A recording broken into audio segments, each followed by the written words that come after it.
ఒక 11 ఏళ్ల అమ్మాయికి ఇష్టం లేని మ్యారేజ్ చేస్తే ఏమవుతుంది?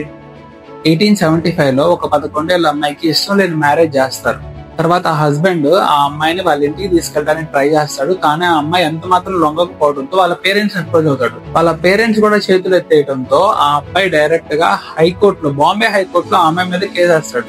అయితే బాంబే హైకోర్టు వాళ్ళేమో ఈ అమ్మాయికి మ్యారేజ్ ఇష్టం లేదు కదా, ఈ అమ్మాయిని మీరు ఎలా ఫోర్స్ చేస్తారో అని తీర్పు ఈ అమ్మాయి వైపు ఇస్తుంది. కానీ కొన్ని నెలల తర్వాత ఆ జడ్జి రిటైర్ అయిపోవడంతో ఈ అబ్బాయి మళ్ళీ తిరిగి ఆ అమ్మాయి మీద కేసేస్తాడు. ఈసారి తీర్పు ఈ అబ్బాయి వైపు వస్తుంది.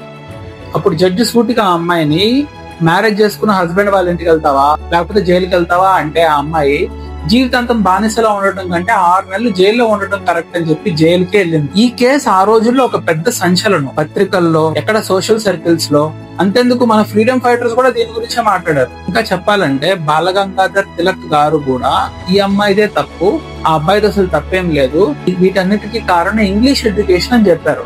కానీ జనాలు మాట్లాడటం మొదలు పెట్టారు. ఆ అమ్మాయి ఒక స్టాండ్ తీసుకోవటం వల్ల బ్రిటిష్ ప్రభుత్వం 1891 లో ఏజ్ ఆఫ్ కన్సెంట్ యాక్ట్ ని తీసుకొచ్చింది. ఆ యాక్ట్ ప్రకారం మ్యారేజబుల్ ఏజ్ ఫర్ ఉమెన్ ని 10 years నుంచి 12 years కి పెంచారు. నాకు తెలుసు ఎక్కువ కాదు, కాకపోతే ఒక డైరెక్షన్ అనేది ఇచ్చింది. ఆ అమ్మాయి పేరు Rakhmabai. India's one of the first modern doctors and a proud feminist. Fun fact ఏంటో చెప్పనా, కొన్ని ఇయర్స్ తర్వాత రకంబాయ్ గారు వాళ్ళ హస్బెండ్ ఇద్దరు డైవర్స్ చేసేసుకున్నారు. రకంబాయ్ గారికి డైవర్స్ ఇవ్వడం కోసం వాళ్ళ హస్బెండ్ 2000 rupees తీసుకున్నాడు. Do you think this is the first case of alimony in India? Let me know in comments.